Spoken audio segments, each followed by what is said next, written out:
പത്തനംതിട്ട കൊക്കാത്തോട് കല്ലേലി ശിവക്ഷേത്രത്തിന് സമീപം റോഡിൽ കാട്ടാനയെത്തി. ഏറെ നേരം ഗതാഗതം തടസ്സപ്പെട്ടിട്ടുണ്ട്. ശ്രീജിത്ത് ശ്രീകുമാരൻ വിവരങ്ങൾ നൽകാനുണ്ട്. ശ്രീജിത്ത്, എപ്പോഴാണ് കാട്ടാന പ്രത്യക്ഷപ്പെട്ടത്?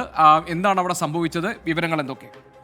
ഗോപികൃഷ്ണൻ, ഇന്ന് വൈകുന്നേരം 5 മണിയോടുകൂടിയാണ് ഇത്തരം ഒരു സംഭവം നടന്നിരിക്കുന്നത്. ഒരു അച്ഛനും മകളും, ചെറിയ മകളാണ്, കുത്തിക്കൊണ്ട് ബൈക്കിൽ പോവുകയായിരുന്നു. ഹാരിഷ് എന്നാണ് ആ യുവാവിന്റെ പേര്.